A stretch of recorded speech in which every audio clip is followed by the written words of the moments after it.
So, hello everyone. In today's lecture, we will be dealing with chapter number 13 of द्रव्य गुण विज्ञान paper 1. Chapter का नाम है नोमेनक्लेचर ऑफ द्रव्य as per Nighantu, वेदर्स and botany. Nighantu जो है राजनिघंटु, धन्वंतरी निघंटु, इनके अकॉर्डिंग और वेदों के अकॉर्डिंग और बॉटनी के अकॉर्डिंग किस हिसाब से द्रव्यों का नामकरण किया गया है. जो बेसिकली प्लांट्स हम सेकंड पेपर में पढ़ते हैं उनका नामकरण किस तरीके से किया गया है वही इस चैप्टर के अंदर एक्सप्लेन किया गया है. तो फटाफट से इस चैप्टर को देख लेते हैं एक बार. सबसे पहले पढ़ते हैं हम वेदों के अनुसार. वेदों में किस तरीके से वनस्पतियों का नामकरण दिया है वो बताया कि उद्भव बोधक जो नाम दिया गया है वो उनकी उद्भव ऋतु का बोधक हो सकता है. कि शीतिका है जैसे कोई प्लांट वो शीत ऋतु में उत्पन्न होता है. वर्षा वो जो वर्षा में उत्पन्न होता है उसके स्वरूप का बोधक हो सकता है. जैसे कि अजश्रृंगी, अजा या बकरी जो होती है उसकी सींग के जैसे जिसकी शेप होगी वो अजश्रृंगी है. तो ये स्वरूप के अनुसार नाम दिया गया है. तीसरा गुण बोधक नाम दिए गए हैं जैसे कि अश्वगंधा हो गया, सुगंधि तेजन हो गया. जिसमें अश्व के समान गंध आती है वो अश्वगंधा है, जिसमें से सुगंध आती है वो सुगंधि तेजन है. तो इनके गुण को बता रहा है कैसे उसमें से गंध आ रही है. चौथा कर्म का बोधक हो सकता है. यक्ष्म नाशिनी जो राजयक्ष्मा का नाश करती है. अपामार्ग जो रोगों को दूर करता है. तो ये इनके कर्म का बोधक है. फिफ्थ जो है अवयव बोधक कि उसका कौन सा पार्ट यूज़ किया जा रहा है उसका बोध कराने वाला. जैसे कि विष पुष्प है, किसी के पुष्प में विष है तो विष पुष्प हो गया, किसी के कंद में विष है तो कंद विष हो गया. तो इस तरीके से ये अवयव बोधक है. उसके बाद वर्ण बोधक, वर्ण के अकॉर्डिंग भी द्रव्यों को नाम दिए गए हैं. जैसे कि पर शुक्ला हो गया जो कि वाइट कलर का होगा. कृष्णा हो गई हमारी पिपली जो कि बेसिकली कृष्ण वर्ण की या फिर काले रंग की होती है. पशु पक्षियों के आधार पर भी नाम दिए गए हैं जैसे कि हंसपदी, हंस के पैरों के जैसे जिसकी शेप हो. सर्पगंधा जिसके गंध से सर्प भाग जाते हों. इस तरीके से वेदों में नामकरण किया गया है इन सारे पॉइंट्स के बेसिस पर. उसके बाद संहिताओं में बताया कि संहिताओं में किस तरीके से द्रव्यों का नाम दिया गया है. संहिताओं में द्रव्य के नामकरण के बारे में ज़्यादा कुछ स्पष्ट बताया नहीं गया है, लेकिन आचार्य चरक ने फर्स्ट चैप्टर के अंदर ही बोला है कि वन में जो लोग अजा अजा यानी कि बकरी होगी, अवी यानी कि भेड़ हो गई और गो इनको पालन करने वाले हैं और जो वनवासी मनुष्य वहाँ पर रहते हैं उनको औषधियों के नाम और स्वरूप का पता होता है. तो वो उनका नाम उनका किसको पता है जो वन में रहने वाले मनुष्य हैं. उन्होंने सिर्फ यही बताया. नामकरण का आधार ज़्यादातर बताया नहीं है, लेकिन वनवासी मनुष्य ही उनका नामकरण करते हैं क्योंकि वो आसपास में रहते हैं. तो यही उन्होंने यहाँ पर बताया है. थर्ड जो है वो है निघंटुकालीन नामकरण. निघंटुओं में किस तरीके से नाम दिए गए हैं. सबसे पहले पढ़ते हैं धन्वंतरी निघंटु का. धन्वंतरी निघंटु में बोला गया है कि एक ही नाम अनेक द्रव्यों का हो सकता है. जैसे कि अमृता है, बहुत सारे द्रव्यों का नाम है. गुड़ुची का है, हरितकी का है. और एक ही द्रव्य जो है उसके अनेक सारे पर्याय होते हैं जो कि हम पढ़ते भी हैं.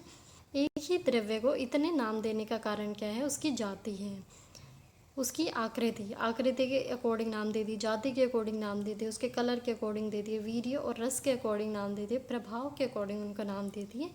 ये जो है धन्वंतरी निघंटु ने बताया है. उसके बाद राजनिघंटु ने जो है 7 आधार बताए हैं. इन 7 आधारों के अकॉर्डिंग द्रव्यों का नामकरण किया गया है. सबसे पहले है रूढ़ी यानी कि ट्रेडिशनली बहुत टाइम से जो नाम यूज़ किए जा रहे हैं. जैसे कि गुड़ुची हो गया, वो तो नाम रहेंगे ही उनके. उसके बाद प्रभाव के अकॉर्डिंग नाम दिए गए हैं. जैसे कि कुष्ठग्न हो गया जो कुष्ठ का नाश करेगा. हयमार जो घोड़े को मारने वाला है. हय का मतलब होता है घोड़ा. देशोक्ति यानी कि उनके हैबिटेट के अकॉर्डिंग नाम दिए गए हैं द्रव्यों को. जो मगध प्रदेश में उत्पन्न हो वो मागधी, जो कलिंग प्रदेश में उत्पन्न हो वो कालिंग.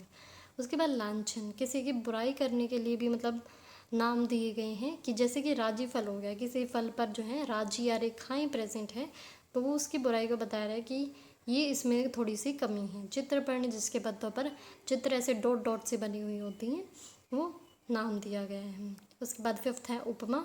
उपमा के आधार पर नाम दिए गए मेष, श्रृंगी, अजकर्ण. अजा की कान की जैसी जिसकी शेप हो अजकर्ण. मेष या जो वृषभ होता है, बैल होता है, उसके सींग के जैसी जिसकी शेप हो वो मेष, श्रृंगी. उसके बाद वीर्य के अकॉर्डिंग भी द्रव्यों का नाम दिए गए हैं. जैसे कि मधुक हो गया, मुलैठी को बोलते हैं, मधुरस होता है. कटुका जो कटोरस से युक्त है. उष्ण भी जो कटुरस होता है उसे ही कहा जाता है. तो ये वीर्य के अकॉर्डिंग या रस के अकॉर्डिंग, गुणों के अकॉर्डिंग नाम दिए गए हैं. उसके बाद है इतरा हवय यानी कि मिसलेनियस, कोई भी रैंडमली नाम उठा के दे दिया, जैसे कि गूगल को पूर्ण नाम दिया गया है। तो ये निघंटुओं के अकॉर्डिंग हो गया। लास्ट आता है बॉटनी के according. In botany the plants are named according to the standardise system of binomial nomenclature. तो बायोनोमियल नोमेनक्लेचर के अकॉर्डिंग बॉटनी में नाम दिए गए हैं, और इस बायोनोमियल नोमेनक्लेचर को किसने दिया था? कार्ल लिनियस ने। बॉटेनिकल नेम लिखते कैसे हैं? सबसे पहले जीनस का नेम लिखा जाता है, उसके बाद स्पीशीज़ का नेम होता है, उसके बाद ऑथर का नाम लिखा जाता है शॉर्ट के अंदर। तो जीनस नेम जो है वो क्लोजली रिलेटेड ग्रुप्स को बताता है। बहुत सारे द्रव्य हैं जो आपस में क्लोजली रिलेटेड हैं, तो उनका जीनस जो है वो सेम होता है। तो इस तरीके से जीनस जो है क्लोजली रिलेटेड स्पीशीज़ को बताता है। जीनस का नेम हमेशा कैपिटल में लिखा जाता है और इटैलिसाइज्ड किया जाता है जब भी प्रिंट होता है। हैंड रिटन होता है तो इसे हमेशा अंडरलाइन करते हैं। दूसरा स्पीशीज़ नेम जो है स्पेसिफिक प्लांट का नाम होता है। एक जीनस के अंदर स्पेसिफिक प्लांट को एक स्पेसिफिक स्पीशीज़ का नाम दिया जाता है। स्पीशीज़ हमेशा छोटे लेटर्स में लिखा जाता है और इटैलिसाइज्ड होता है। प्रिंटेड होगा तो इटैलिक में, और हैंड रिटन होगा तो उसको अंडरलाइन करना है। उसके बाद लास्ट में ऑथर की साइटेशन जोड़ी जाती है, जिस साइंटिस्ट ने उसको पहली बार डिस्क्राइब किया था और उस प्लांट का नेम किया था, उसका नाम जो है लिखा जाता है ऑफनली एब्रिवेटेड, यानी कि शॉर्ट फॉर्म में लिखा जाता है। इसका एग्जाम्पल दिया है, जैसे कि हरितकी का नाम होता है टर्मिनेलिया चेब्योला। रेड जो इसके साइंटिस्ट का नाम लिखा गया है शॉर्ट फॉर्म में। टर्मिनेलिया इज जीनस नेम, इसका फर्स्ट लेटर हमेशा कैपिटल होगा। स्पीशीज़ का फर्स्ट लेटर हमेशा स्मॉल होता है, कम्प्लीटली स्मॉल होता है ये। Terminalia is genus, chebula is species, and Retz stands for Anders Jahan Retzius the botanist who named it. तो इस तरीके से द्रव्य का नोमेनक्लेचर होता है।